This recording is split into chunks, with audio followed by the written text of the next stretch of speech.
Meu nome é Helena Vance e tenho 46 anos. Para a Marinha dos Estados Unidos, sou a Contra-Almirante Vance, uma guardiã de segredos que podem derrubar impérios. Mas para minha família, ainda sou apenas a filha inconveniente. Hoje, no casamento da minha irmã em Newport, eles não faziam ideia de que a base de sua vida perfeita e refinada é uma mentira que posso destruir com uma única palavra. Enquanto eu dirigia pela costa, observando o sol brilhar nas ondas, uma esperança tola surgiu de qualquer maneira. Talvez desta vez fosse diferente. Talvez a brisa do mar e o champanhe pudessem lavar anos de invisibilidade. Por um momento, eu era apenas uma mulher tentando acreditar na ideia de família. Essa esperança foi destruída pelo toque de uma única mensagem de texto. Era da minha mãe, uma adaga disfarçada de notificação. Helena, pelo amor de Deus, ouvi dizer que você estava pensando em usar esse uniforme. Não use. É uma vergonha para o nome da família.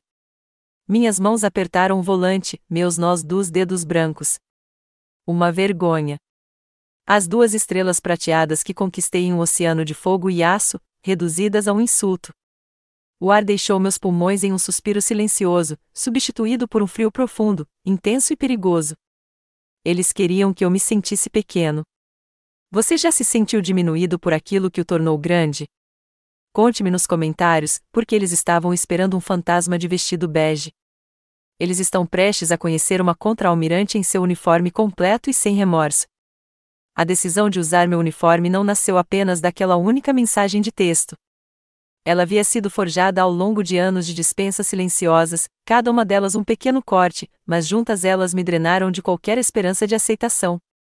A ferida final havia se aberto algumas semanas antes, logo após eu retornar ao meu apartamento em Norfolk de um extenuante exercício das forças conjuntas no Atlântico. O ar no meu apartamento estava parado e fresco, um silêncio bem-vindo após o zumbido constante de um navio de guerra. Eu ansiava por nada além de um banho quente e o anonimato do meu próprio espaço. Servi-me de um copo d'água, os cubos de gelo tilintando no silêncio repentino, e sentei-me com meu tablet. Eu raramente verificava meu feed de redes sociais, achando um mundo de felicidade curada com o qual eu não conseguia me identificar. Mas naquele dia, algo me atraiu. E lá estava, uma fotografia profissional da minha irmã, Elisa, com o rosto iluminado de alegria, girando nos braços de um homem que eu não reconhecia. O cenário era inconfundível. O deck à beira-mar do Ida Lewis Yacht Club em Newport, um lugar sinônimo do círculo social da minha família. A legenda dizia, ela disse, sim, os futuros senhor e senhora Alpern. Meu coração não afundou. Simplesmente parou por um instante, um baque oco no meu peito. Centenas de comentários inundaram a publicação. Minha mãe, Eleanor, havia deixado uma sequência de emojis efusivos de coração. Meu pai, Richard, havia republicado a imagem com sua própria legenda, muito orgulho da nossa linda família e do legado que continuamos a construir. Percorri todas as fotos do álbum, Elisa com as amigas, Elisa com o novo noivo, Elisa com os pais. Procurei meu nome nas tags, nos comentários, em qualquer lugar. Não havia nada. Era uma borracha digital. Não foi um erro. Foi uma mensagem. Eu não fazia parte daquela linda família, não fazia parte daquele legado. Eu estava apenas em outro lugar. A sensação não era de tristeza. Era um vazio frio e absoluto, a sensação de olhar para o mapa da própria vida e descobrir que sua cidade natal havia desaparecido. Poucos dias depois, chegou a prova física do meu status. Um envelope grosso, cor de creme, estava na minha caixa de correio, o tipo de papel cartão caro que minha mãe preferia. Tinha um leve aroma do perfume Lily of the Valley, sua assinatura. Mas a etiqueta de endereço me atingiu como um tapa. Não era contra a almirante Helena Vance, nem mesmo Helena.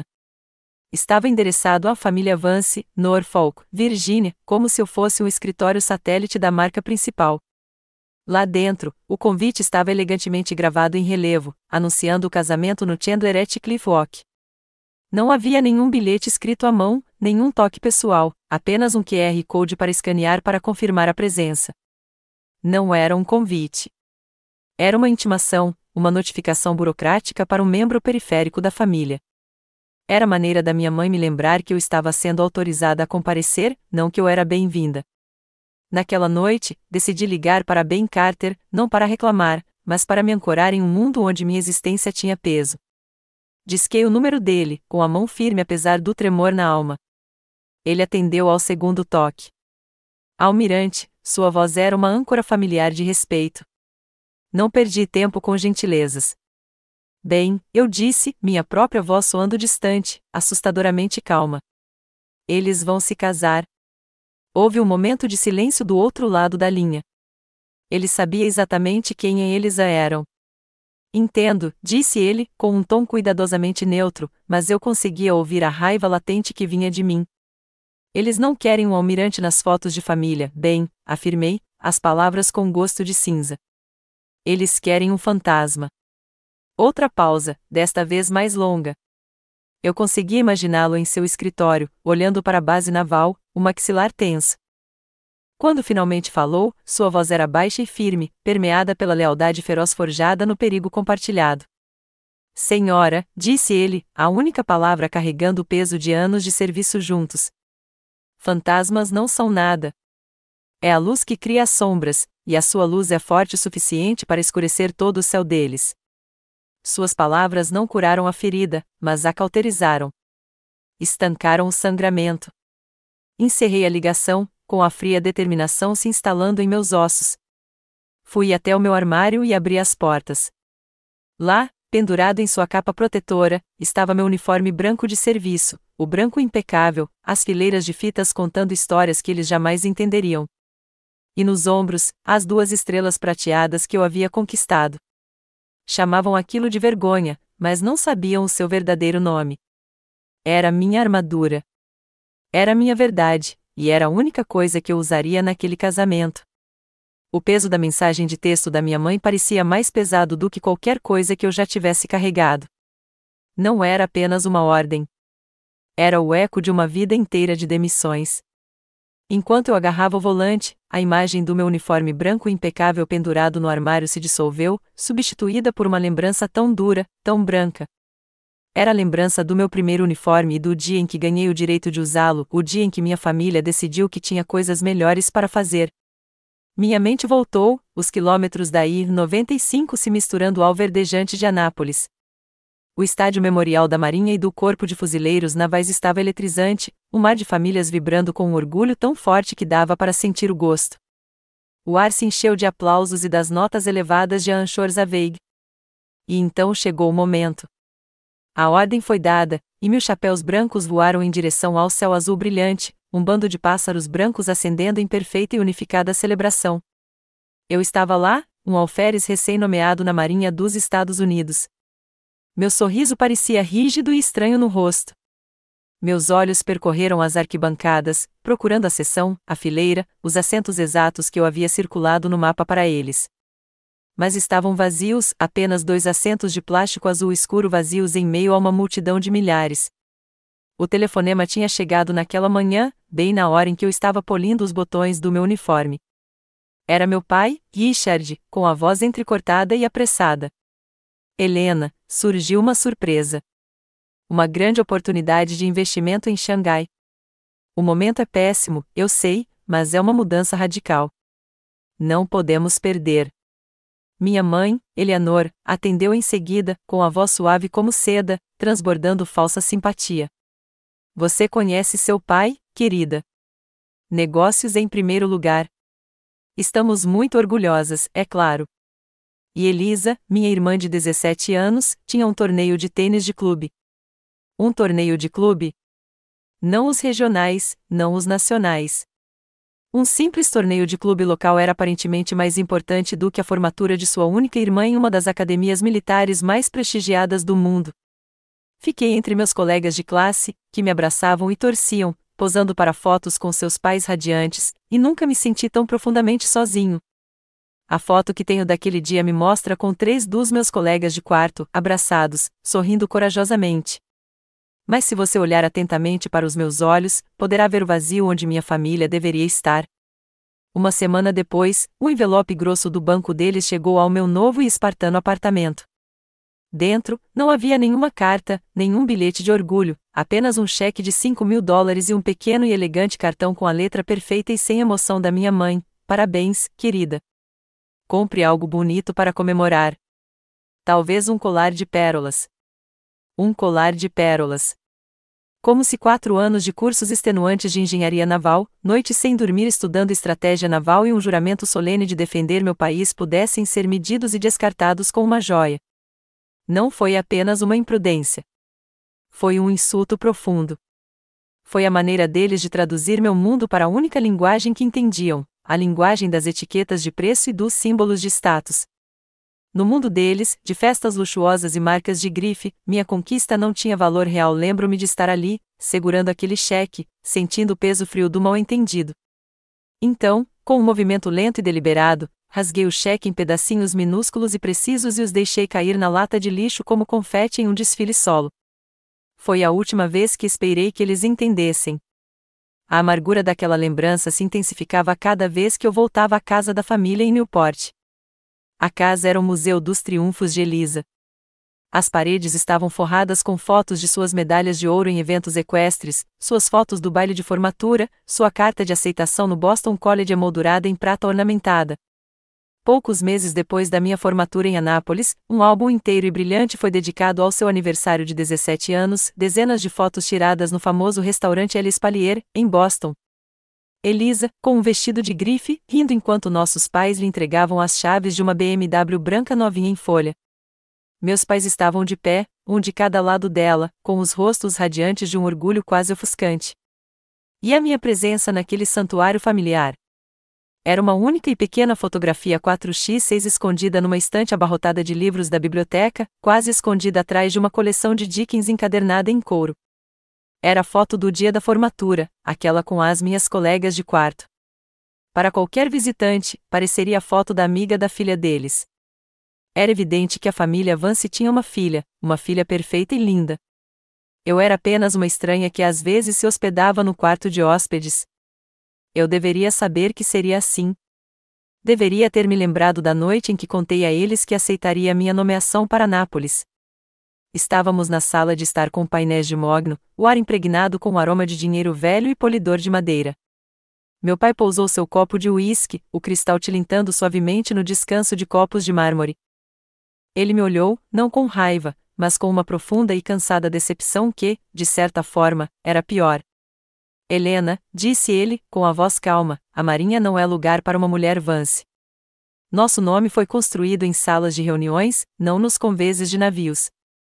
Você está desperdiçando sua inteligência, desperdiçando os contatos que eu poderia lhe proporcionar, em algo que não oferece nenhum benefício tangível para esta família. Na época, uma versão mais jovem e ingênua de mim achava que simplesmente não entendia minha paixão, minha necessidade de servir a algo maior do que eu. Mas, olhando para trás agora, enquanto dirigia em direção ao casamento da minha irmã, finalmente entendi. Benefício tangível para a família era um código. Nunca significou honra, dever ou sacrifício. Significou preços de ações e parcerias estratégicas. Minha vida inteira, minha carreira inteira, foi apenas um registro no lado errado do livro Razão deles. Ele estava errado, é claro. Minha escolha não foi em vão. Ela me transformou na mulher que eu era. Mas ele também estava certo sobre uma coisa. Teve um custo. O custo foi uma solidão profunda e inabalável, uma solidão que só se encontra no meio de um oceano vasto e vazio ou numa sala lotada, cheia de familiares. Meu pai estava errado. Minha escolha não foi um desperdício, ela me forjou. Mas o custo dessa forja foi uma solidão tão profunda que tinha sua própria geografia, uma solidão medida não em quilômetros de casa, mas nas vastas extensões vazias do oceano. Minha família via minha carreira como uma abstração, uma série de alfinetes em um mapa. Para mim, era uma vida vivida em corredores de aço sob um céu implacável. Os primeiros anos foram uma confusão de férias perdidas. Meu primeiro Natal como oficial foi passado em um contratorpedeiro no Golfo Pérsico, com o ar carregado de areia e tensão. Lembro-me de ligar para casa num telefone via satélite com um chiado, e o atraso na linha fazia a distância parecer ainda maior. Do outro lado da linha, eu ouvia os sons familiares de uma festa de Natal em Newport, o tilintar de copos, o volume da música, uma explosão de risos. A voz da minha mãe era alegre e distante. Ah, Helena, querida, não é um bom momento. Estamos apenas nos sentando para jantar. Em meio à estática, ouvi Elisa descrevendo animadamente uma nova pulseira de diamantes. A ligação durou menos de 1 minuto. Não houve nenhum "você está bem?" ou sentimos sua falta. Enquanto eles passavam uma travessa de ganso assado reluzente e serviam um bordô caro, sentei-me na sala de oficiais metálica e sem janelas do navio, comendo um pacote morno de ensopado de carne pronto para consumo. Foi naquele momento que eu realmente entendi. Eu não estava apenas ausente, eu estava esquecido, um detalhe inconveniente na narrativa perfeita de férias deles. Minhas promoções não vieram de um vínculo familiar ou de um telefonema bem dado. Elas foram conquistadas em turnos de 36 horas na ponte, abastecidos por café preto amanhecido e pela pura vontade de não fracassar. Elas foram conquistadas tomando decisões de vida ou morte em segundos, com a vida de 200 marinheiros em minhas mãos. Lembro-me de uma missão no Mar do Norte. Uma tempestade descontrolada, uma bomba meteorológica, surgiu do nada, transformando o oceano num monstro cinzento e agitado. As ondas eram do tamanho de prédios de escritórios, quebrando na proa com um som de tiros de canhão. Por 2 dias seguidos, não saí do convés de comando. Vivia de biscoitos secos e da adrenalina correndo em minhas veias, com os olhos ardendo de tanto olhar para o radar, coordenando cada movimento para evitar que o navio se despedaçasse. Voltamos ao porto na Escócia, exaustos, machucados, mas inteiros. Senti um orgulho silencioso e profundo da minha tripulação, de mim mesmo. Naquela mesma semana, vi uma foto que Elisa tinha postado do Breakers em Palm Beach. Ela estava enrolada em um hobby branco e fofo, com uma fatia de pepino sobre um olho, com uma legenda reclamando de como estava exausta depois de uma semana difícil de compras. O contraste não me deixou com raiva ou ciúmes. Criou um abismo. Era como se vivêssemos em realidades diferentes, operando sob leis da física diferentes, onde a minha exaustão era uma questão de sobrevivência e a dela, um luxo. No mundo dela, toda a minha vida era invisível. Mas o calor que nunca encontrei na gaiola dourada da minha família, descobri no lugar mais inesperado, nos conveses ondulados daqueles navios cinzentos. Estava nos pequenos gestos silenciosos da minha tripulação. Lembro-me de um jovem Ben Carter, então apenas um alferes, colocando silenciosamente uma caneca fumegante de canja de galinha nas minhas mãos trêmulas e congeladas após uma vigília extenuante no Ártico congelante. Ele não disse muita coisa, apenas: "Imaginei que a senhora poderia usar isso." Os suboficiais, meus chefes, de alguma forma sabiam que era meu aniversário, e um bolo caseiro torto aparecia misteriosamente na cozinha. Eles eram minha família. Eles viam as minhas olheiras e entendiam sua origem. Eles viam a patente no meu colarinho e sabiam o quanto custará colocá-la ali. Eles não se importavam com meu sobrenome ou com a carteira de ações do meu pai. Eles se importavam com o oficial que estava ao lado deles, aquele que atravessaria o inferno e voltaria por eles. Era uma lealdade feroz e sincera que o dinheiro jamais poderia comprar e que minha família jamais compreenderia. Essa verdade nunca ficou tão clara quanto depois do incidente da Orion. Foi a missão que quase encerrou minha carreira, aquela em que tive que desafiar uma ordem direta para salvar minha tripulação. Quando finalmente consegui alguns dias de folga em terra, voltei para casa, em Newport. O silêncio na casa era pesado. À mesa de jantar, com um filé mignon perfeitamente cozido, tentei contar ao meu pai sobre o ocorrido. Falei da pressão esmagadora, da falha do sonar, da escolha que eu tinha que fazer. Ele assentiu vagamente, com os olhos fixos no painel de notícias financeiras na TV de tela grande da sala. "Parece intenso", disse ele, com a voz carregada de desinteresse. A propósito, as ações da Lockheed Martin subiram de novo. Antes que eu pudesse responder, Elisa se intrometeu, torcendo o nariz. "Ah, dá para não falar dessas coisas assustadoras? Está acabando com o meu apetite." Parei de falar. Olhei para os rostos deles, banhados pela luz suave do lustre da sala de jantar, e percebi que não estavam apenas desinteressados, eram incapazes de compreender. Em seu mundo seguro e previsível, guerra, perigo, vida e morte eram apenas conceitos abstratos de um filme. Não eram a minha realidade. Minha realidade, com toda a sua dureza e honra, era apenas uma história inconveniente, uma interrupção para a refeição perfeitamente temperada deles. No mundo frio e indiferente em que minha família vivia, eu era um fantasma. Mas nos conveses de aço da Marinha dos Estados Unidos, em meio às mesmas pessoas que jurei liderar e proteger, eu era vista. O calor que nunca encontrei nos cômodos revestidos de mogno de Newport, encontrei nas pequenas e firmes ações da família que escolhi. E no centro dessa família estava Ben Carter. Ben era mais do que apenas meu executivo. Ele se tornou o guardião silencioso da minha sanidade. Aprendeu a ler o clima do meu humor, principalmente depois dos telefonemas gélidos e esporádicos dos meus pais. Ele sabia que minha família era uma vulnerabilidade, um ponto fraco na minha armadura. Depois de uma conversa particularmente cortante com minha mãe, ele não se intrometia nem oferecia banalidades. Em vez disso, pouco tempo depois, uma caneca fumegante de chá Earl Grey, preto, sem açúcar, aparecia na minha mesa. Ele nunca perguntava o que era dito. Simplesmente dizia: "Você parece cansado, almirante. Talvez seja melhor parar um momento." Ele construiu uma barreira invisível ao meu redor, um santuário silencioso onde minha dor não precisava de explicação. Enquanto minha própria família construía muros para me manter afastada, Ben construiu uma fortaleza para me proteger. Esse cuidado silencioso e intuitivo valia mais do que 1000 desculpas vazias. Ele também se tornou meu historiador pessoal, o único guardião de uma história que minha família escolheu ignorar. Ele se lembrava dos marcos que eu mesmo frequentemente esquecia no ritmo implacável das minhas funções. No 10º aniversário do dia em que assumi o comando do meu primeiro navio, o USS Gonzales, eu estava imerso em relatórios operacionais e completamente alheio a tudo. Mas quando entrei no meu escritório naquela manhã, um pequeno e primorosamente detalhado modelo do contratorpedeiro estava sobre a minha mesa. Ao lado, havia um cartão escrito à mão em papel comum, emitido pelo governo. Nele se lia: "Feliz aniversário, almirante. Foi uma sorte tê-lo conosco." Ele se lembrava. Ele havia dedicado tempo para conhecer os capítulos da minha vida, não por mera curiosidade, mas por um profundo e constante respeito. Naqueles momentos, senti uma profunda gratidão me invadir. Era a sensação de ser verdadeiramente vista, uma validação de que os sacrifícios que eu havia feito importavam para alguém. Nosso vínculo mais profundo não era em palavras, mas no silêncio compartilhado. Lembro-me de uma noite, semanas após a conclusão do inquérito oficial sobre o incidente de Orion, uma conclusão que me deixou inocentado, mas com cicatrizes. Estávamos no convés do USS Farragut, cortando as águas mornas e escuras do Mar Arábico. As estrelas formavam um dossel brilhante e indiferente acima de nós. Fiquei em silêncio por um longo tempo, apenas observando o rastro fosforescente da nave. "Você está pensando neles, não é?"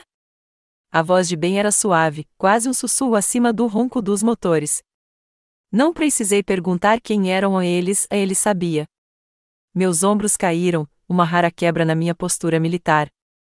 "Às vezes me pergunto se vale a pena, Ben", confessei, com a voz fina. "Tudo isso?" Ele não respondeu de imediato. Apenas ficou ao meu lado, uma presença firme, e olhou para a bandeira americana, estalando nitidamente ao vento noturno. "Vale a pena para as pessoas deste navio, almirante", disse-lhe finalmente, com um olhar firme. "Vale a pena para mim. E, no fim das contas, é a família que importa." Ele não estava tentando consertar meu relacionamento com meus pais. Estava simplesmente me lembrando da família que eu havia escolhido, aquela pela qual eu havia lutado. Essa lealdade silenciosa se transformou em uma aliança inquebrável no dia em que minha carreira quase chegou ao fim. Quando o vice-almirante Croft me tornou o bode expiatório do desastre da Orion, fui convocado para uma audiência a portas fechadas no Pentágono. As manobras políticas eram intensas, e eu tinha certeza de que teria que enfrentá-las sozinho. Mas eu estava errado. Quando a audiência terminou, e eu saí daquela sala estéril e intimidadora, exausto e desiludido, a primeira coisa que vi foi Ben. Ele havia voado de Norfolk para Washington, D.C., com o próprio dinheiro. Estava parado do outro lado do corredor, em seu uniforme de gala impecável, sob as fortes luzes fluorescentes, segurando um guarda-chuva preto, mesmo estando dentro de casa. Ele caminhou em minha direção, com uma expressão sombria, mas resoluta. Não disse "eu avisei-a" ou "a você está bem."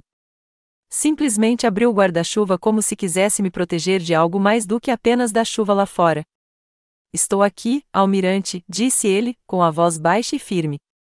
"Aconteça o que acontecer, não vou a lugar nenhum. A verdade tem uma testemunha."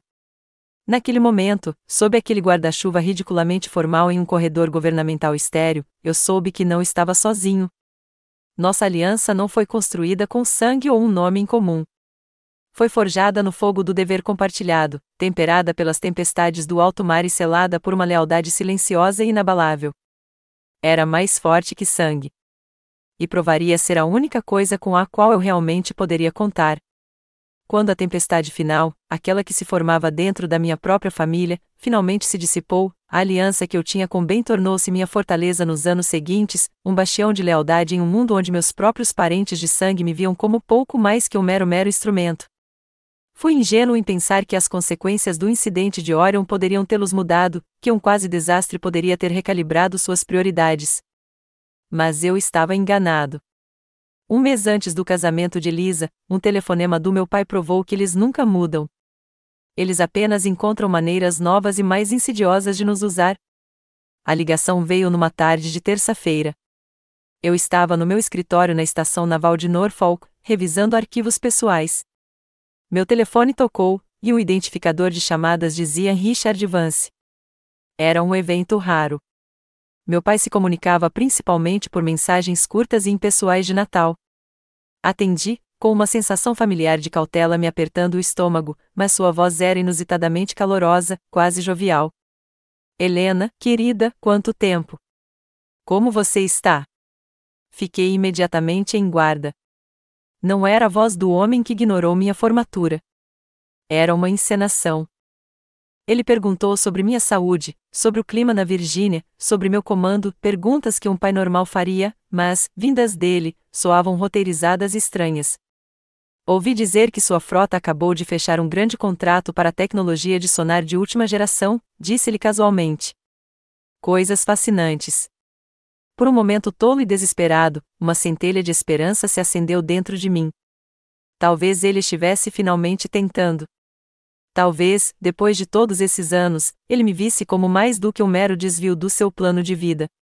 Então, respondi com cautela, compartilhando alguns detalhes não confidenciais sobre o escopo do projeto. Conversamos por quase 10 minutos, a conversa mais longa que tivemos em anos. Comecei a relaxar, a baixar a guarda, e foi aí que a armadilha foi acionada. Ah, a propósito, disse ele, sua voz mudando perfeitamente para o tom seco e profissional que eu conhecia tão bem. Seu velho conhecido, o vice-almirante Croft, por acaso é meu sócio. Ele tem uma subsidiária que está concorrendo àquele contrato de sonar. Ele estava dizendo como seria benéfico se alguém de dentro, alguém como você, pudesse talvez empurrar o comitê de compras na direção deles ou talvez apenas fornecer uma pequena visão sobre as propostas concorrentes. Seria uma grande ajuda para os negócios da família, Helena. A linha ficou muda. O calor no meu peito de momentos antes se transformou em gelo.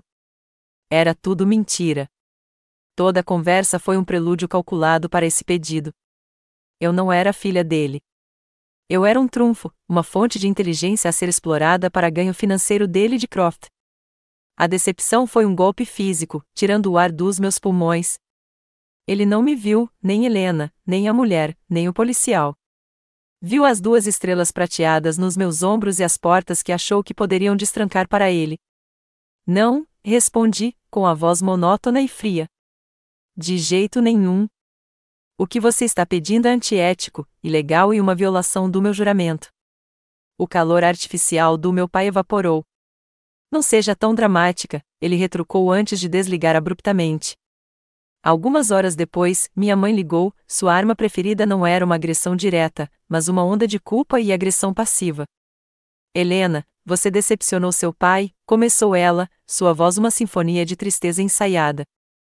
Você simplesmente não entende, não é? Tudo o que ele faz por esta família, pelo futuro da Elisa, para manter o estilo de vida pelo qual todos nós lutamos tanto. O sermão familiar começou, um discurso sobre lealdade e obrigação. Uma ajudinha foi tudo o que ele pediu. Você sempre foi tão rígida, tão militar. Às vezes, você precisa ser flexível para as pessoas que te amam. Sua definição de inflexível era que eu cometesse um crime federal. Sua definição de família era um círculo fechado composto por ela, meu pai e Elisa. Eu era uma estranha, esperava-se que eu contribuísse, mas nunca realmente pertencesse. O ataque final, mais degradante, veio da própria Elisa. Ela me ligou naquela noite, com a voz rouca de soluços encenados.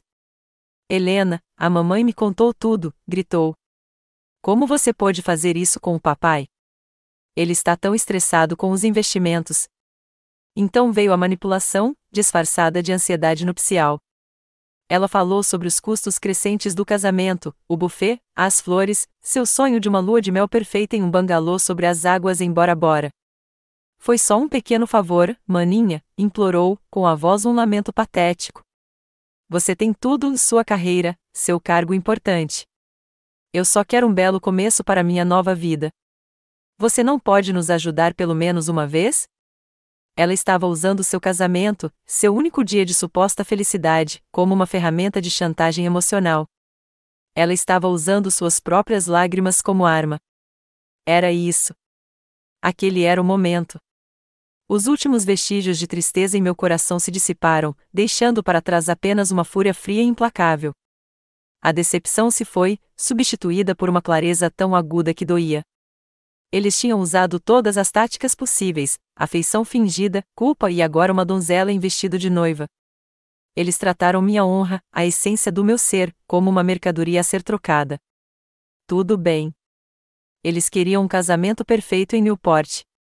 Eu estaria lá, mas não iria sozinha. Eu levaria a verdade comigo. E a verdade não usa vestido bege. Minha fria determinação, forjada após o telefonema manipulador de Elisa, me levou para o norte, para Newport. Fiz o check-in em um quarto no Hotel Viking, um marco histórico a uma curta distância de carro da extensa propriedade à beira-mar da minha família. Não liguei para eles para anunciar minha chegada. Eu sabia que eles descobririam. Na véspera do casamento, impulsionada por uma última e desvanecida sensação de dever, dirigi até o Chandler Cliff Walk, o opulento local com vista para o Atlântico. O salão de baile fervilhava de atividade. Minha mãe e Elisa estavam em profunda consulta com uma cerimonialista de aparência frenética, apontando arranjos florais e amostras de linho. Aproximei-me deles, meus passos ecoando suavemente no chão de mármore. Está tudo lindo, ofereci, com a voz serena. Minha mãe olhou para cima, com um brilho de irritação nos olhos, antes de ser mascarado por um sorriso forçado. Helena, você chegou, disse ela, voltando-se para a agenda. Elisa simplesmente acenou com um leve aceno e se inclinou para sussurrar algo para sua dama de honra, que riu e me lançou um olhar de soslaio. Tentei dar uma sugestão sobre o mapa de assentos, observando que dois primos idosos talvez preferissem ficar sentados longe da banda. Minha mãe fez um gesto de desdém. Os profissionais já cuidaram disso, querida. O que você sabe sobre essas coisas? Eu era um estranho, um turista na paisagem da vida da minha própria família, convidado apenas para observar de longe. Essa distância se tornou um cânion no jantar de ensaio naquela noite. O evento foi realizado em um restaurante chique no Bovensvarf, com o ar cheirando a sal e perfume caro. A mesa principal, um espaço longo e lindamente decorado, estava reservada para a família imediata, meus pais, Elisa e seu noivo, e os pais dele. Não havia lugar para mim. A cerimonialista, uma jovem com uma expressão perpetuamente preocupada, aproximou-se de mim, pedindo desculpas. Almirante Vance, gaguejou, tem um lugar para o senhor aqui. Ela gesticulou para uma mesa menor e redonda no canto, perto da entrada de serviço, a mesa dos amigos da família. Sentei-me ao lado de uma tia-avó que eu não via há 20 anos, que passou a noite me perguntando se eu ainda estava na guarda costeira. Sentei-me ali, segurando um copo de água com gás, e observei. Observei meu pai se levantar, bater no copo para chamar a atenção e começar uma homenagem calorosa à sua filha maravilhosa, Elisa. Ele falou da beleza dela, do seu charme, do seu futuro brilhante. Falou de legado e orgulho. Durante todo o discurso de 5 minutos, ele não olhou na minha direção nenhuma vez. Ele não mencionou meu nome nenhuma vez. Foi um apagamento público magistral. Naquela sala, na frente de todos que conheciam, Richard Vance deixou claro que tinha apenas uma filha digna de reconhecimento. A gota d'água não foi grandiosa nem dramática. Foi pequena, silenciosa e completamente devastadora. Passei meses procurando o presente de casamento perfeito para Elisa, não algo de um registro, mas algo com significado. Encontrei-o em um antiquário em Anápolis, uma pesada bússola marítima de latão da década de 1940. Mandei gravar nela a data do casamento e as coordenadas geográficas da pequena capela de Newport onde nossos avós se casaram. Era um símbolo de orientação, de um verdadeiro começo, do verdadeiro legado familiar com o qual eles fingiam se importar. No jantar, durante uma pausa na conversa, caminhei até a mesa principal e entreguei o pequeno presente em uma caixa de veludo para Elisa. Ah, obrigada, disse ela, com a voz distraída.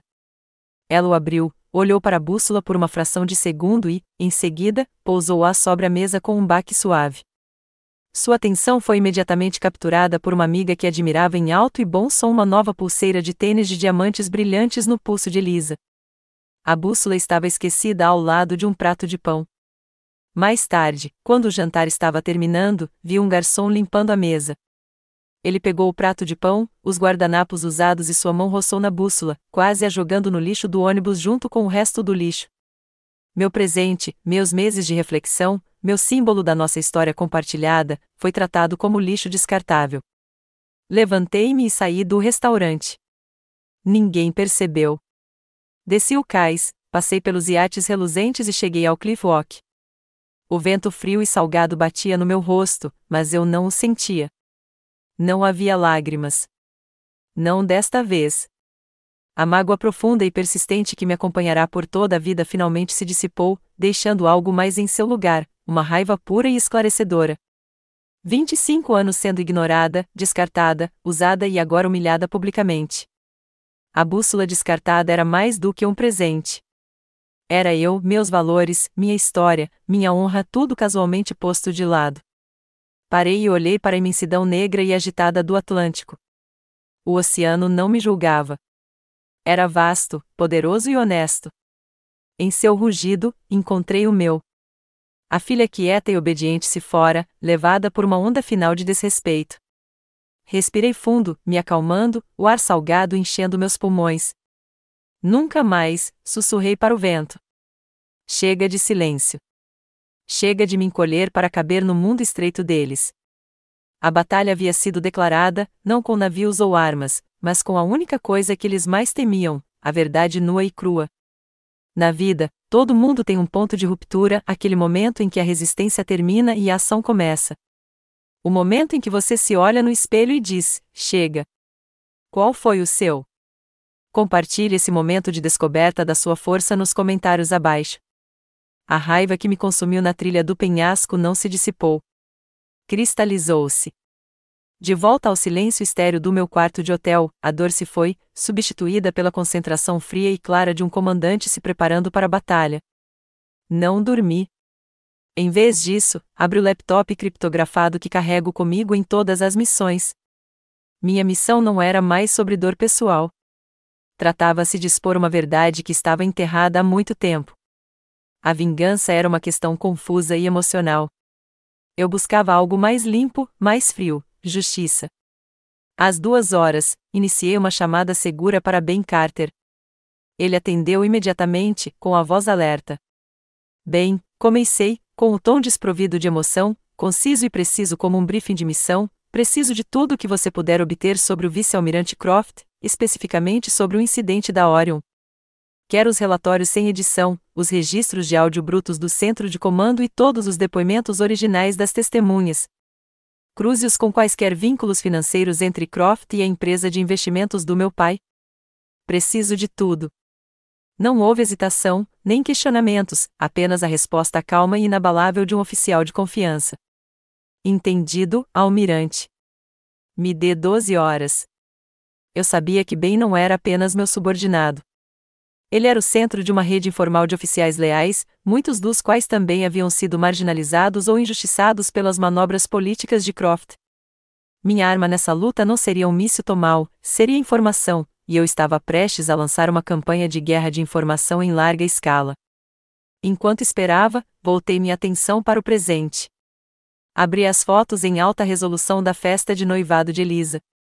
Meus olhos percorreram os sorrisos falsos e as taças de champanhe, pousando no medalhão de ouro ornamentado em volta do pescoço da minha irmã.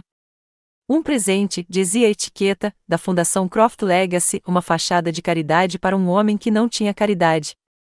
Croft nunca fazia nada sem um propósito estratégico.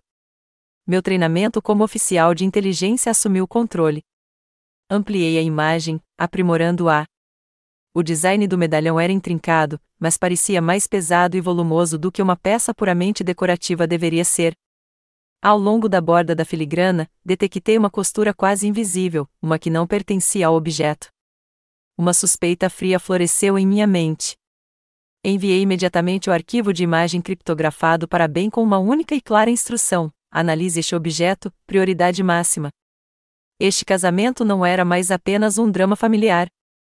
Tinha os ingredientes de uma operação hostil. Ao amanhecer, enquanto a primeira luz cinzenta da manhã penetrava no meu quarto, recebi um e-mail seguro de Ben. O assunto era uma palavra: Orion Unedited. Abri o arquivo. A verdade nua e crua era mais contundente do que eu me lembrava. Os relatórios, sem edição, mostravam que Croft havia ignorado pessoalmente os protocolos de segurança, empurrando o USS Orion para um cânion submarino traiçoeiro para exibir um novo sistema de sonar não comprovado a um grupo de potenciais investidores. Então vieram os registros de áudio, sua voz nítida e assustadoramente calma diante do desastre: o ativo está comprometido. Manteremos o perímetro e controlaremos a narrativa. A potencial perda de vidas é um risco aceitável. Risco aceitável. Ele estava falando do meu povo. Então, minha própria voz cortou o caos, uma gravação que eu não ouvi há anos. Eu era um comandante na época. Negativo, comando. Estou ignorando essa ordem. Estamos iniciando os protocolos de busca e resgate agora. Cerrei os punhos. A evidência era irrefutável. Croft não era apenas incompetente. Ele era um monstro que havia pesado vidas humanas em comparação com sua carreira e as considerado insuficientes. A última peça do quebra-cabeça estava na lista de sobreviventes do incidente. Meus olhos percorreram os nomes até que um se destacou: Capitão David Egan, aposentado.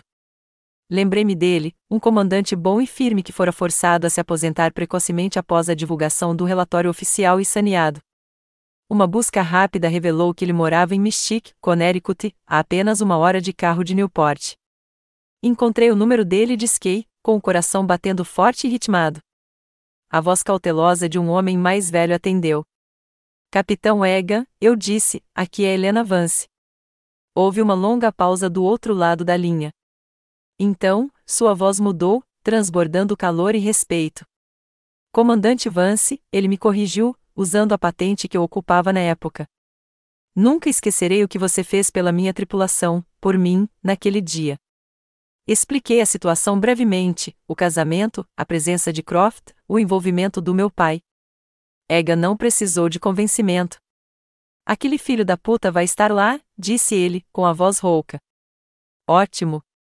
Então eu também. Já era hora de a verdadeira história ser contada. Desliguei o telefone, uma sensação sombria de satisfação me invadindo. Agora eu tinha todos os componentes para minha operação. Eu tinha as provas irrefutáveis. Eu tinha o motivo. E agora eu tinha uma testemunha viva, com credibilidade incontestável. Croft e minha família pensaram que estavam participando de um casamento. Eles não tinham ideia de que estavam prestes a entrar em uma corte marcial, e o cenário já estava montado. Olhei para o uniforme branco de serviço, pendurado, imaculado e pronto. Era a hora de vesti-lo. Entrei no grande salão de baile do Chandler com a calma deliberada de um comandante embarcando na nau Capitane. Eu não usava o vestido bege.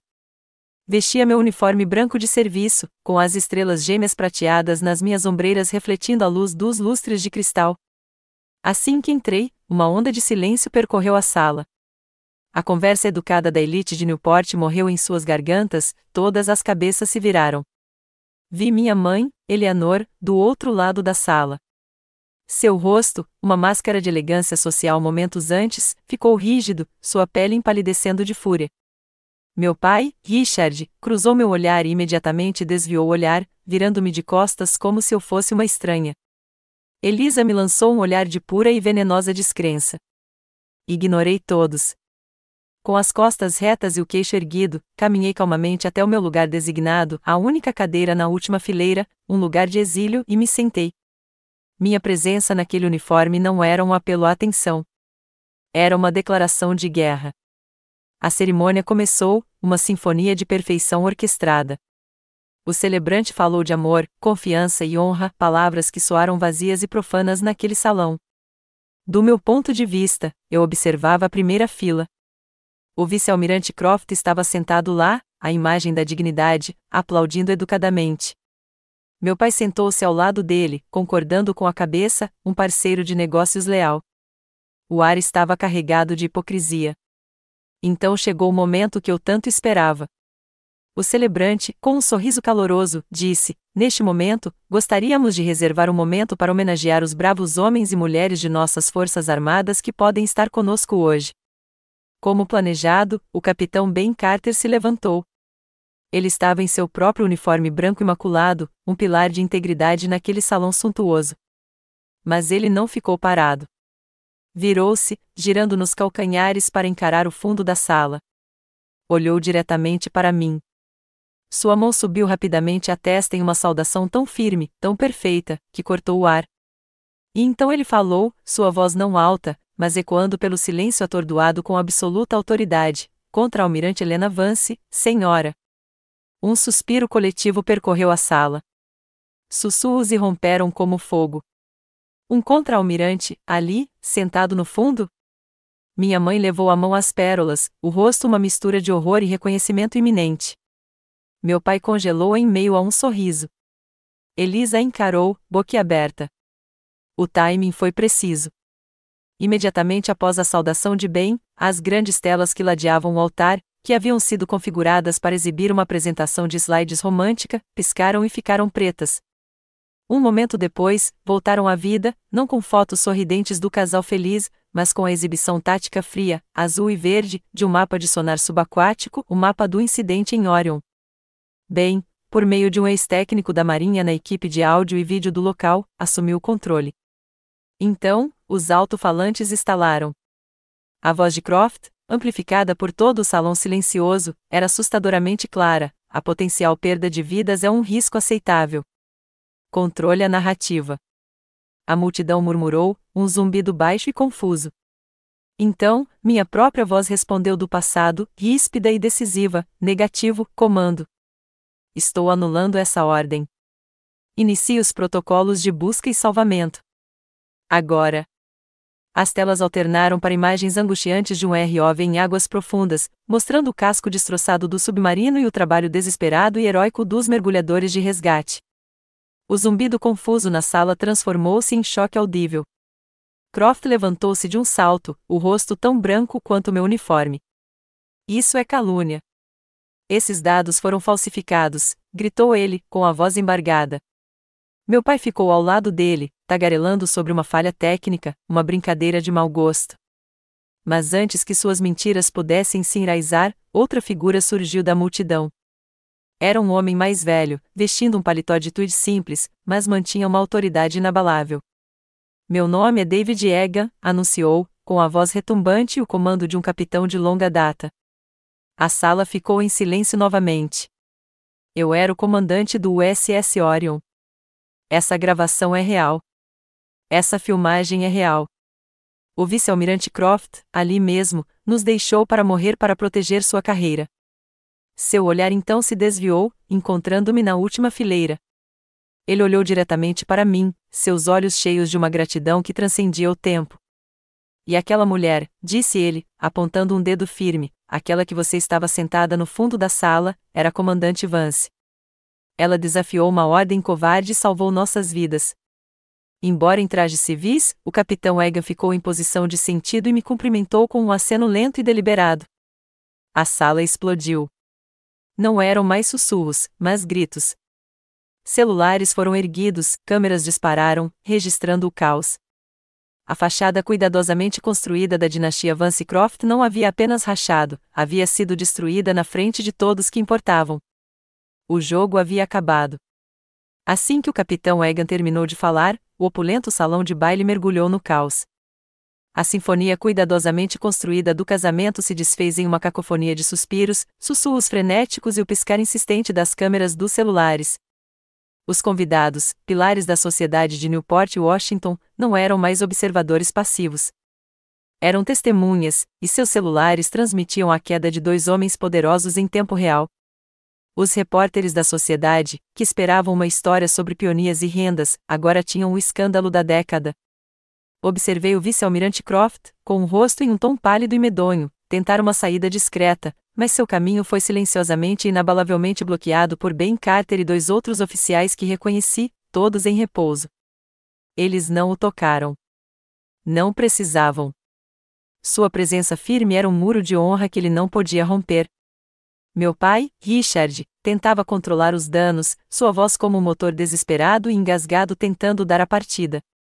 Um mal-entendido, um erro técnico, implorou a quem quisesse ouvir. Mas ninguém estava ouvindo. Todos assistiam ao império de Vance e Croft ruir em pó. Eles haviam construído seu castelo de cartas sobre uma base de mentiras e subestimado a tempestade que era sua própria filha descartada.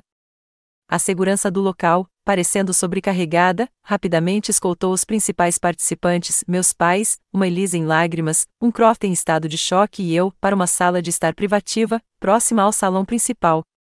A pesada porta de carvalho se fechou, isolando o barulho, mas nos prendendo em um silêncio sufocante. Não durou. Minha mãe, Eleanor, com o rosto contorcido por uma raiva que eu nunca tinha visto antes, investiu contra mim. Como você pôde, sibilou ela, com a voz trêmula de fúria. Você arruinou tudo, a reputação da família, o casamento da sua irmã, anos de trabalho perdidos. Meu pai, sem a bravata, apontou um dedo trêmulo para mim. Você vai pagar por isso, Helena. Juro por Deus, você vai pagar. Mas suas palavras, antes tão poderosas, agora pareciam munição gasta. Eram apenas ruído, a fúria sem sentido de animais acuados. Olhei diretamente nos olhos furiosos da minha mãe, e minha voz, quando soou, foi firme e fria. Uma reputação construída sobre mentiras não é uma reputação, mãe. É uma prisão. E hoje, eu me libertei. Não levantei a voz. Não chorei. Minha calma, a quietude sobrenatural de um navio no olho de um furacão, pareceu assustá-los mais do que qualquer explosão. Elisa, com seu vestido de noiva de grife agora parecendo uma fantasia, correu até mim e agarrou meu braço. Seu rímel estava borrado, seu rosto manchado. Helena, por favor, soluçou, as lágrimas acumuladas por uma vida inteira de manipulação fluindo livremente. Retira o que disse. Diz a eles que foi um erro. Você arruinou o meu dia mais importante. Olhei para a mão dela, apertando minha manga, a mão que sempre receberá tudo com tanta facilidade. Seu dia mais importante, eu disse, com a voz suave, mas inflexível, foi financiado por um acobertamento que quase custou a vida de dezenas de homens. É essa mesma base que você quer para o seu casamento, Elisa? Gentilmente, deliberadamente, soltei seus dedos do meu braço. O contato físico se rompeu, e com ele, algo definitivo. O jogo acabou, Elisa, eu disse. Não sobrou ninguém para você manipular. Pela primeira vez na vida, ela me olhou, não com desprezo, mas com um espanto crescente e horrorizado, como se estivesse vendo uma estranha que inexplicavelmente tinha o rosto da irmã. Nesse momento, a porta de carvalho se abriu novamente. Não era a segurança do hotel. 2 indivíduos de rosto sombrio, de ternos escuros e credenciais presas aos cintos, entraram, seguidos por 2 policiais uniformizados de Newport. Eles nos ignoraram. Seu foco era singular. Vice-almirante Harrison Croft, disse o agente principal, com a voz monótona e oficial, o senhor está preso sob suspeita de obstrução da justiça e falsificação de informações de defesa nacional em conexão com o incidente de Orion. Enquanto prendiam as algemas nos pulsos de Croft, um som que ecoou alto no quarto silencioso, meu pai desabou em uma poltrona de brocado como se suas cordas tivessem sido cortadas. Naquele momento de caos suspenso, virei-me e caminhei em direção à porta. Helena, aonde você vai? Minha mãe gritou, sua voz uma estranha mistura de comando e desespero. Não me virei. Parei na soleira, com a mão na porta. Vou para onde pertenço, disse eu, com a voz clara e definitiva para todos ouvirem. E não é mais aqui. Saí da sala, deixando para trás os destroços da minha família, e fechei a porta para uma vida que não era mais minha. O ar no corredor, embora ainda vibrando com os tremores secundários do evento, parecia mais limpo, mais leve. Eu me sentia vazio, mas era um vazio tranquilo, um vazio onde antes havia uma vida inteira de dor. A batalha havia acabado. Mas eu sabia que a verdadeira guerra, aquela que me curaria e resgataria minha própria vida, estava apenas começando. Quando saí daquele quarto, não senti triunfo nem tristeza. Sentia-me em silêncio, um vazio de paz onde antes havia uma vida inteira de lutas. A batalha que eu havia travado por décadas havia acabado. Mas eu sabia que a verdadeira guerra, aquela que curaria meu próprio coração, estava apenas começando. Meses se passaram.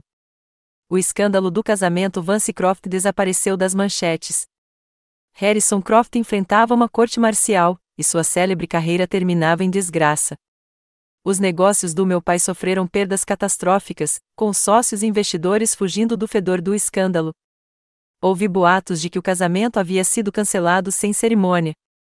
Não senti nada a respeito. O mundo deles havia se tornado um país estrangeiro para mim. Numa tarde fresca de outono, eu estava dando um raro passeio pela orla de Norfolk, observando os contratorpedeiros e porta-aviões entrando e saindo do porto. Uma jovem empurrando um carrinho de bebê hesitou, depois se aproximou de mim. Com licença, disse ela, com a voz tímida, você é o almirante Vance? Assenti, dando um pequeno sorriso. Seus olhos se encheram de lágrimas. Meu marido era suboficial na Orion. Ele fala de você o tempo todo. Diz que está vivo hoje por sua causa. A menininha no carrinho, com não mais de 5 anos, olhos brilhantes e curiosos, estendeu um desenho a giz de cera. Era um desenho torto de um grande navio cinza e um boneco palito de uniforme branco com cabelo amarelo choque. Obrigada, sussurrou a menininha. Peguei o desenho de sua mãozinha, com a garganta apertada. Olhei do rosto sincero da criança para o pedaço de papel simples e sincero. Este era o reconhecimento que eu havia desejado a vida inteira. Não veio em uma mansão em Newport ou em um baile de gala da sociedade. Veio em um pier ventoso, um presente das mesmas pessoas que eu havia jurado proteger. Meu verdadeiro legado não era o meu nome. Era o deles. Naquela noite, de volta ao meu escritório com vista para o mar, fiz algo que não fazia há anos. Tentei escrever uma carta para minha família. Enchi páginas com explicações, com a dor persistente, com os motivos.